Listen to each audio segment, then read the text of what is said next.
also, it's like you haven't addressed any of the exposed corruption. All you're talking about is the horrors of dismantling this amazing organization. What's going on, you guys? Today we have Kyle Kulinski slamming Joe Rogan. Joe Rogan is saying stupid crap as always. Kyle Kulinski is calling him out. I'm going to be playing a clip from the Kyle Kulinski show as well as a clip from the JRE Experience with some of my commentary. Let's get into it. All right, guys. So, Joe Rogan's brain is completely cooked. I mean, it's gone from bad to worse to incomprehensibly dumb. So I'm going to walk you through this here. He had Brett Weinstein on his podcast, and they're going to make a big show of like, bro, RFK is like, he's the real deal. And like this Bernie Sanders guy and this Elizabeth Warren woman, they're like totally corrupt. And, you know, Trump and RFK are like, have to come save the day. And these like dinosaur politicians, Bernie and Warren, they're like, I mean, they're a relic from a dying age. This was infuriating to watch, particularly because he completely inverted the reality of the situation. When you talk about corruption, nobody holds a candle to Donald Trump, right? And when you talk about the cleanest politician in Washington, D.C., Bernie's it. Like, there's no ifs, ands, or buts about it. There's no arguing your way out of that. If you just go by the plain facts of the situation, Bernie is the least corrupt politician in Washington, D.C. So let me walk you through this here. There's a lot of stuff I got to show you. Let's start with, guys, in the past, he endorsed Bernie. He had endorsed Bernie. Now, he willy-nilly, nonchalantly, ruthlessly smears the guy with bullshit. Here, let's watch this one, and then we'll react.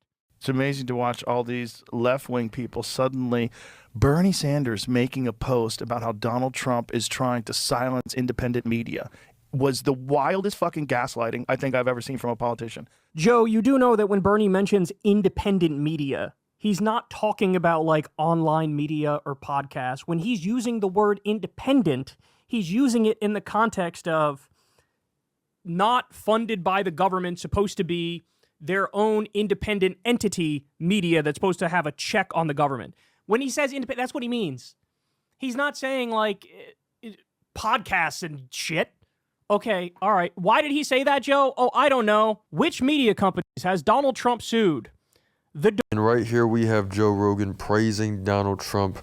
As always, he's never going to actually give his honest critique of Trump. We wonder why that is. Wink, wink. Yeah, and he's just like every other conservative. They're going to never see anything bad during Trump's presidential term. It's just as simple as that. It's not going to happen. These guys are so far up Donald Trump's butt that he's probably going to have to see a doctor soon. I wish I was wrong about this. I wish this wasn't the case. This is the case. There was a poll that had Kamala up 4 points before the election. By the way, the poll was wildly incorrect, right? We can call that for what it is. But he sued because he didn't like it. His argument was, you're trying to suppress my voters by releasing that poll, when in reality, if anything, it was the opposite. If a Kamala voter saw Kamala was up 4 in Iowa, they'd be more likely to stay home, right? That's one lawsuit. He had that famous lawsuit with ABC, where they settled with him outside of court, even though they would have won that lawsuit, but they had that lawsuit. You have the CBS lawsuit, where he sued 60 Minutes, you ready for this? Because they edited their Kamala Harris interview. You have the Simon & Schuster lawsuit. He's mad because in a Bob Woodward book, Bob quoted him, and Trump didn't like the thing that he was quoted on. And so he sued over that. This is what he means, Joe. By the way, we just learned the other day, Trump's FCC is investigating a San Francisco radio station because they didn't like the way that they covered immigration. That's what that means, Joe. This guy is deeply, deeply hostile to the First Amendment and free speech and a free press. It's not even particularly close, dude. Independent media? You mean fucking CBS? You mean CBS that edited that Kamala Harris interview to make it look like she had a really good point? Is he now defending the President of the United States suing CBS because he didn't like how they edited an interview? Is this how Joe would react if Joe Biden sued Fox News because he didn't like a segment that they edited with Trump or whatever. Is this how he would react? He would be in favor of the lawsuit? Oh my God, his brain is so cooked, bro. 100%. And then I don't know if you caught Alex Soros reposting this claim that basically you have an unelected cabal. Yeah, and the only reason why Joe Rogan's upset is because it's Kamala Harris. You know, he's not going to really give two craps about anyone else. He doesn't really care necessarily what's going on or who's who and what's what. He just sees Donald Trump and he says, yes, please, more of this, more of this. And he's just fallen victim to the MK Ultra programming, man. Like, it's not, I'm just playing, but he's fallen victim to, you know, just believing in Trump and this cult of MAGA. All wielding power. I mean, That's you. Yeah, That's you, Alex. That's your dad. This is crazy. Okay, this is incredible, bro. This is so incredible. You talk to any lefty, any liberal in this country, and they will tell you, hey, man, I support getting money out of politics. I don't want billionaire money in politics. I don't want corporate money in politics. And if you say to them, well, what about George Soros? They would say, yeah, I have no problem banning George Soros money in politics, right? Now flip the script. If you told Joe and his little sycophant bitch here, hey, Elon Musk is corrupt. Elon Musk is a robber baron. Elon Musk spent over $250 million getting Trump elected. I think that should be banned. What say you? You know what the reaction would be? But Elon with SpaceX rocket ships, he's mega genius. They see no problem with Elon Musk and Mark. Joe had on his podcast Elon Musk, Peter Thiel, Mark Andreessen, Mark Zuckerberg, all of these robber baron oligarchs who are rigging the system, and he let them lie to his audience for 3 hours straight. But now he's going to sit here and pretend like, bro, the corruption on the Democratic side's out of control. It's a very, very strange historical moment. Also, it's like you haven't addressed any of the exposed corruption.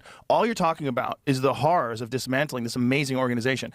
What about all the shit that they've uncovered? There's not even a counter argument. Like, no, we need to fund gender fluid dance in fucking Turkey. like, what are you talking about? We need $200 million for Starbucks Keurig cups. He literally, any bullshit right-wing lie, any Republican propaganda and Trump propaganda, here's Joe. Doesn't matter how absurd it is, how silly it is, he doesn't have that thing in the back of his mind that goes, that doesn't sound quite right, which is why he said, oh, that homeless guy in L.A. who started the fires, they found him and he had a UN debit card on him and The thing is that Joe Rogan knows exactly what he's doing whenever he says something like that. It's just completely, he uses the ignorant card over and over again, and other people fall for it, where they say, oh, is he really? No, he can't really be doing this, and for money. He can't, he doesn't know, it's not that he's getting paid off by conservatives or by Trump or by Elon Musk, who literally bought an entire social media platform to change the vote to conservative. It's not that could happen. No, he just has to actually be a little silly and goofy, and he's just a little slow sometimes, man. But no, Joe Rogan, I think he knows what he's doing. It's just he's able to play that card over and over and over again, and he's playing it until it's freaking broke now. For 6 different cell phones. You didn't stop and think, like, maybe I should double check that, because that sounds like total bullshit. That didn't occur to you? It didn't occur to you to not bring up on your podcast that my friend's wife, bro, said that they put kitty litter in the bathroom at school because one of the kids identifies as a fairy bear. They identify as fairy bear. That didn't occur. Like, I don't know. This sounds like a stupid fucking Facebook Fox News grandpa rumor, which is obvious bullshit. We had Republican politicians at the state level saying the same thing. I know somebody who says that they put kitty litter in the classroom because one of the kids identifies as a cat. Okay. Total bullshit. He doesn't. Okay, so here, let's answer his claim directly. Oh, they don't even have a counter argument about all this money that goes to USA and goes to these stupid things like belly dancing, bro. Well, first of all, Joe, the way it works in our system, this is not debatable. This is not open to a different interpretation. The way it works in our system is the House passes a bill, the Senate passes a bill, the president signs it. If that happens, the funding goes to the Treasury, and that's it. The Treasury then disperses the payments. That's how the system works. It's called the power of the purse, right? There is no world in which on the back end at the Treasury, after Congress and the president has spoken, a bureaucrat decides, I disagree with this spending, I'm going to cut it off. That would mean you're giving a bureaucrat at the Treasury the ability to usurp the House, the Senate, and the presidency. That means we don't live in a fucking democracy, right? And this is what he's apparently okay with Elon Musk doing this. He's apparently okay with the wealthiest robber baron in the world who has tens of billions of dollars in U.S. government subsidies. He's okay with him hacking around on the back end and deleting whatever fucking government agencies he wants to, right? Which Nice, you guys. We have Kyle Kulinski keeping us informed on all the terrible things that Joe Rogan is doing. And yeah, it's really important to do your own research to see exactly how they're lying, about how they fool us and they're just playing a role or playing a certain game where they're going to act stupid, they're going to act dumb, they're going to just repeat the same conservative rhetoric lines all over again. And yeah, it takes a lot of work to actually do your own research sometimes to see how they're lying, to see how, you know, insidious their lies can be. But yeah, let me know what you guys think in the comments. It's another day in the progressive way.